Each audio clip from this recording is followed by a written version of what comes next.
आपको एक फायदा हुआ कि मध्य प्रदेश एक प्रकार से देश का जो दिल है उसमें से दोनों यात्रा निकल रही है।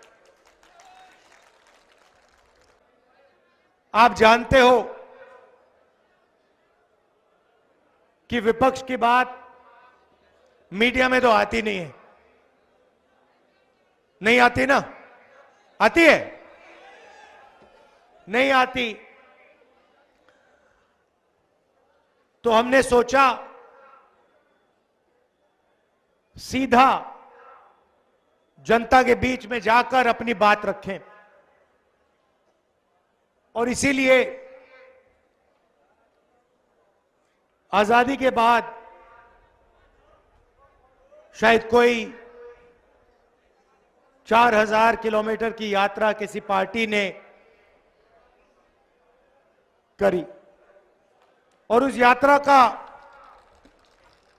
बहुत फायदा हुआ, क्योंकि देश में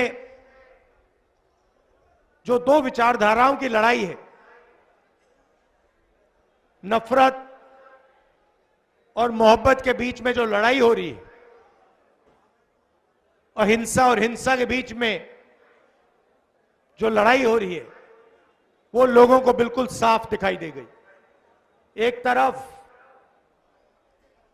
बीजेपी के लोग एक धर्म को दूसरे धर्म से बांट रहे हैं, एक जात को दूसरी जात से बांट रहे हैं, एक प्रदेश को दूसरे प्रदेश से बांट रहे हैं, और दूसरी तरफ कांग्रेस पार्टी सबको एक साथ लाने की कोशिश कर रही है, और यात्रा से एक लाइन में कांग्रेस पार्टी की पूरी विचारधारा एक लाइन में आ गई। नफरत के बाजार में मोहब्बत की दुकान खोलती है कांग्रेस पार्टी। इसमें हमने एक और शब्द जोड़ दिया। पहली यात्रा भारत जोड़ो यात्रा थी, दूसरी यात्रा में हमने न्याय शब्द जोड़ दिया। पहली यात्रा में जब हम चल रहे थे तो मैं लोगों से पूछ रहा था कि देश में ये जो नफरत फैलाई जा रही है, जो हिंसा फैलाई जा रही है, इसका कारण क्या है?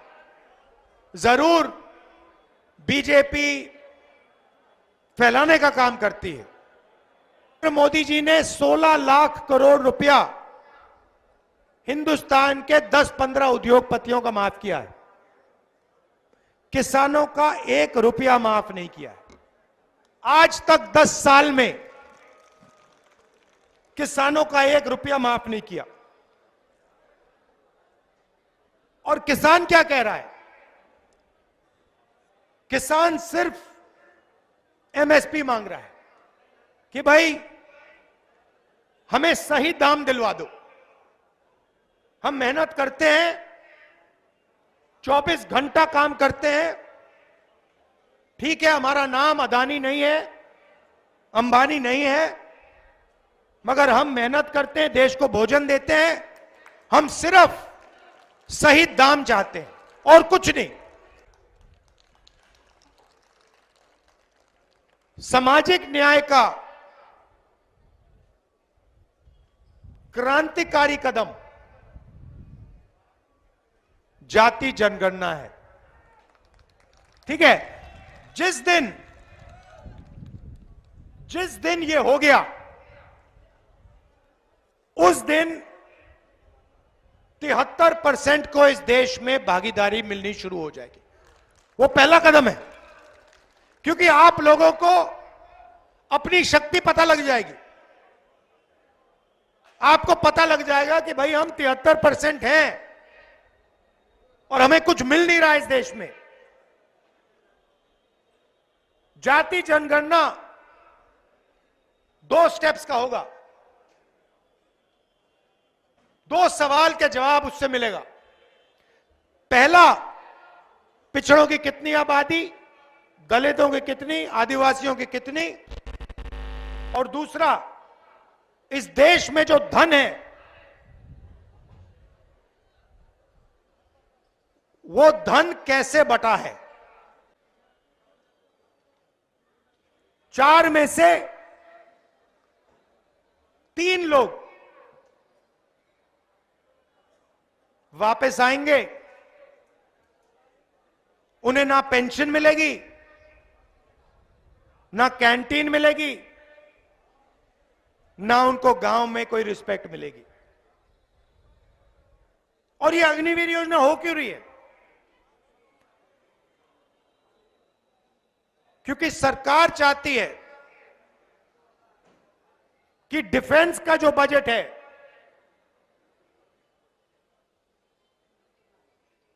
वो जवानों का ना मिले, उनकी पेंशन में ना जाए, उनकी ट्रेनिंग में ना जाए, मगर बड़े बड़े उद्योगपतियों के बैंक अकाउंट में जाए। आप अदानी जी को देखिए, आज पहले क्या होता था, हिंदुस्तान के हथियार ऑर्डिनेंस फैक्ट्री में बनते थे, गोला बारूद ऑर्डिनेंस फैक्ट्री में बनता था, एचएल हवाई जहाज बनाता था।